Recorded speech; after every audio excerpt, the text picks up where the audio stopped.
जय गुरुदेवाय नमः। जय राधे श्याम की। आज हम आपको सुख सागर से 8वें स्कंद का 7वां अध्याय सुनाएंगे।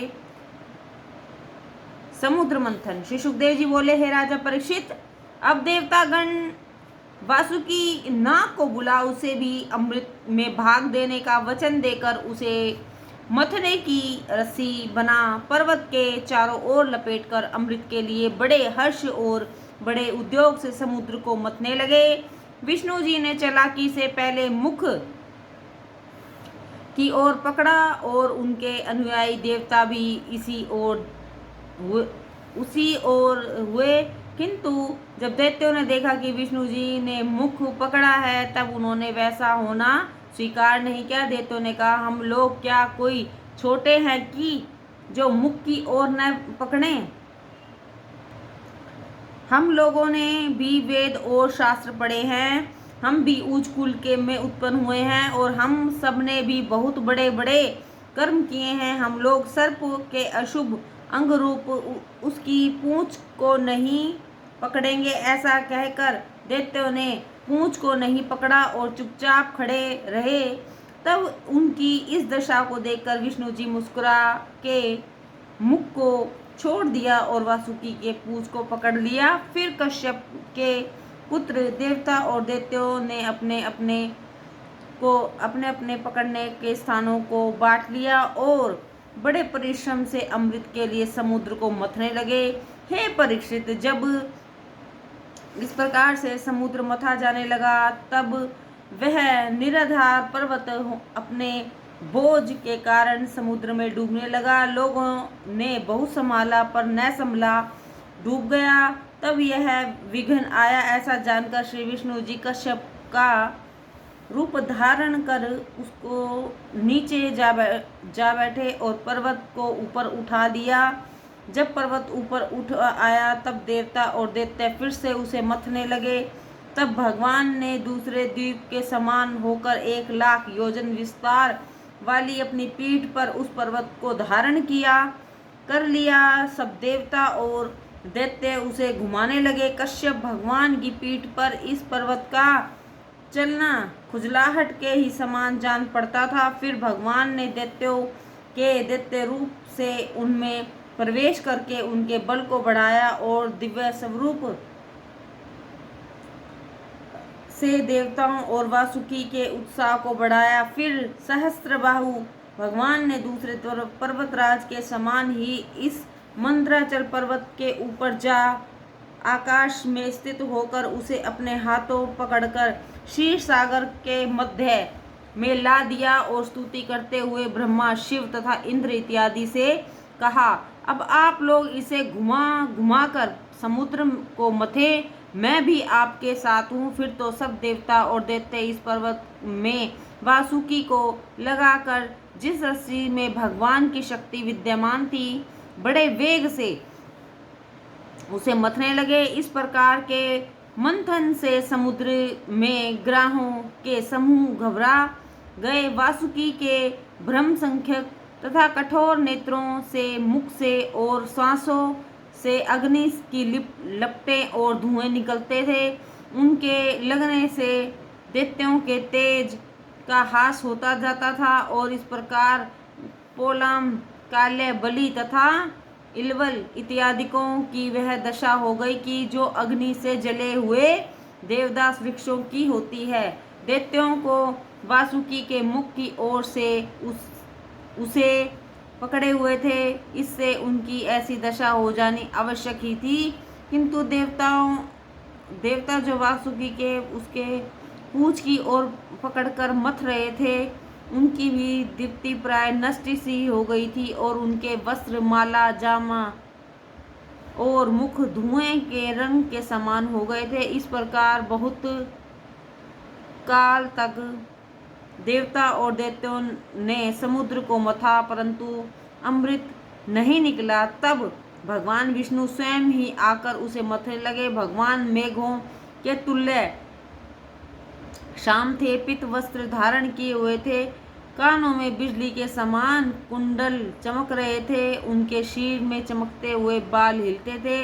वे वनमाला पहने हुए थे, लाल लाल नेत्र किए, संसार को जन्म देने वाली अपनी विजयी भुजाओं से वासुकी सर्प को पकड़ते हुए समुद्र को मथ रहे थे। तब इस प्रकार भगवान द्वारा समुद्र के मथे जाने पर उसे हालाहाल नामक बड़ी ही उत्कट विष प्रकट हुआ। वह विष ऐसा था कि जिसकी कोई औषधि नहीं हो सकती थी। उस विष के निकलने पर समुद्र की मछलियां घबरा उठी। नाग, सर्प और कश्यप कलेश से ऊपर आ गए। जलहस्ती, घराए और तिमिंगल विकल हो गए। हे राजा परीक्षित, इस प्रकार वह बड़े वेग वाला, किसी के न सहने योग्य विष चारों दिशाओं से नीचे की ओर फैलने और ऊपर को भी लहरें मार मार कर उठने लगा। उसके असहाय भार से पृथ्वी तल की पराजय भी बहुत भयभीत हो गई और वे सब भयभीत होकर भगवान शिव जी की शरण में आई। शिव जी त्रिलोकी के कल्याण के लिए कैलाश पर्वत पर स्थित थे। यद्यपि वे शिव जी पार्वती सहित, तथापि वे ऋषियों के भी पूज्य और सबके स्वामी हैं। वे जगत के प्रजाओं को मोक्ष देने के लिए ही इतनी उग्र तपस्या करते हैं। उनसे बढ़कर उपकारी कोई नहीं है। तब वहाँ इस प्रकार पर्वत पर बैठे हुए शिव जी को देखकर फिर प्रजापतियों ने उन्हें स्तुति पूर्वक प्रणाम कर कहा, हे सब जीवों के रक्षक महादेव जी, हे समस्त प्राणियों के अंतर्यामी शिव जी, हम सब आपकी शरण में हैं। आप त्रिलोक जलाने वाले इस उत्कर्ष विष से हमारी रक्षा कीजिए। हे देव, आप ही एक ऐसे देवता हैं जो समस्त संसार के बंधन और मुक्ति के स्वामी हैं। हे विभो, हे भमन, आप स्वयं ज्ञान युक्त हैं। आप ही अपनी गुणमयी शक्ति से इस संसार को उत्पन्न करते हैं, पालन करते हैं, नाश करते हैं।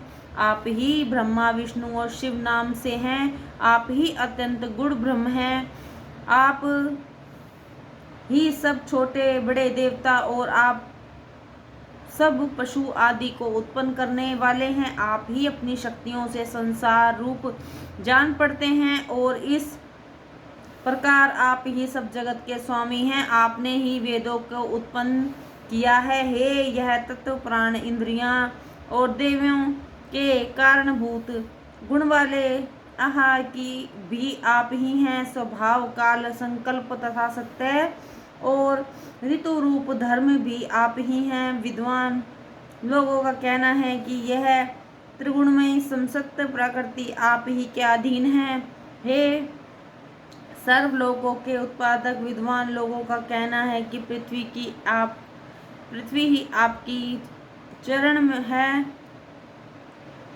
और काल आपकी गति है। दिशाएं आपके कर्ण और वरुण आपकी जिहा है। आप सर्वदेव रूप हैं। हे भगवान, आकाश आपकी नाभि है, वायु आपका श्वास है, सूर्य आपका नेत्र है, जल आपका वीर्य है और ऊंचे नीचे जीवों का आहार स्थान आपका शरीर है तथा चंद्रमा, मन और आकाश आपके शिरो स्थान है। हे वेदत्रय मूर्ते, आपकी कृषि ही समुद्र है, पर्वत हड्डियों का समूह है, समस्त औषधियाँ और लताएं आपके रोम हैं, छंद आपकी साक्षात सातों धातुएं हैं और आपका हृदय ही समस्त धर्मों का केंद्र स्थान है। आपके पांचों मुख ही 5 उपनिषद हैं और वही 38 मंत्रों का समूह है। हे देव, आप स्वयं ही सदैव प्रकाशमान रहने वाले हैं और सबको अपनी काया में रखने वाले हैं। सत्व, रज और तम आपके 3 नेत्र हैं। आपके विचारों ने ही क्षण में वेद को उत्पन्न किया है और आप ही सबसे प्राचीन काल के देव ऋषि हैं। हे गिरित्र, आपकी सर्वश्रेष्ठ ज्योति तक समस्त लोकपाल ब्रह्मा, विष्णु और इंद्र भी नहीं पहुंच सकते। आप भेद रहित ब्रह्म हैं। आप में सत्य, रज और तम नहीं है। हे प्रभु, आप अमित प्रभावशाली हैं। आपका यह रचा हुआ संसार अंत में आपकी चिंगारी की ही लपट से भस्म हो जाता है। इसको नष्ट करने के लिए आपको तनिक भी प्रयत्न नहीं करना पड़ता। तब यदि आप चाहें तो इस उत्कट विश्व का विनाश करना आपके लिए कुछ भी असंभव नहीं है। आप सदैव ही अपने आत्मानुभव में मग्न रहने वाले हैं। बड़े बड़े गुरु भी आपके रूपों का ध्यान करते हैं। आप सदैव ही अपनी तपस्या में निमग्न रहते हैं।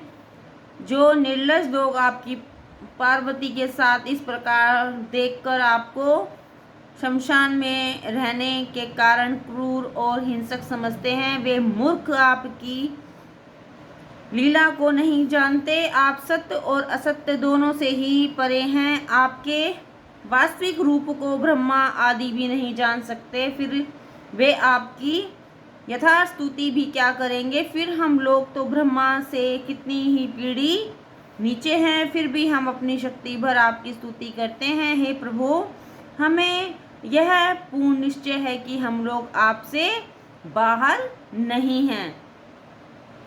श्री सुखदेव जी कहते हैं, हे राजा परीक्षित, जब इस प्रकार से प्रजापतियों ने अपना दुख प्रकट कर आशुतोष भगवान शंकर की स्तुति की, तब प्रजाओं ने उस दुख को देखकर शिव जी अब कृपा से अत्यंत पीड़ित हो अपने प्रिय सती से बोले, हे भवानी, अब बड़े खेद की बात है कि शीर समुद्र को के मथने से जो विष निकला है, इससे प्रजाजनों का नाश हो रहा है। देखो, यह प्रजापति मेरी शरण आए हैं।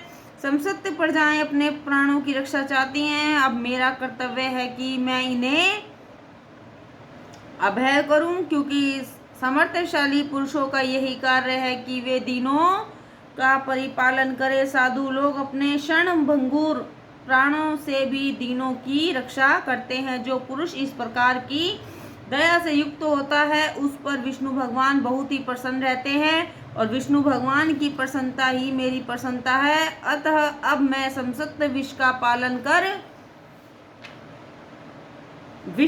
समस्त विष का पान कर जाऊंगा। यदि मेरे कारण प्रजाओं की रक्षा हो जावे तो यह विष मुझे पी लेना चाहिए। श्री सुखदेव जी कहते हैं, इस प्रकार सती से कहकर भगवान शिव जी ने उस विष को पीने लगे, तो सती जी ने भी उन्हें वैसा करने से मना नहीं किया और उसे हर्षपूर्वक स्वीकार किया। तदंतर प्राणियों के रक्षक महादेव जी ने सर्वत्र फैले हुए उस विष को अपने प्रभाव से हथेली पर रख दिया और प्रजाओं पर कृपा कर उसे पी गए। विष ने शिवजी पर अपना बल दिखाया, इससे उनके कंठ का निचला भाग नीला हो गया, किंतु उससे शिवजी की शोभा कुछ कम नहीं हुई बल्कि और बढ़ गई, क्योंकि शिवजी का यह कर्म बड़े दयापूर्ण कर्म का सूचक है। प्राय ऐसा होता है कि सज्जन लोग दूसरों के कष्ट से आप कष्ट उठाते हैं, यही भगवान की सबसे सर्वश्रेष्ठ आराधना है। भगवान शिव जी के उस कर्म को देखकर दक्ष की कन्या सती जी ने और ब्रह्मा तथा स्वयं विष्णु जी ने भी उनकी प्रशंसा की है। तब विष का पान करते समय शिव जी के हाथ से एकाध बूंद विष जो नीचे गिर गया था, उसे ही बिच्छू, सर्प और विष औषधियां ने ग्रहण किया तथा अन्य भी जो विष वाले जीव या वस्तुएं हैं उनमें भी उसी का कुछ ना कुछ अंश आ गया। जय गुरुदेवाय नमः। जय राधे श्याम की।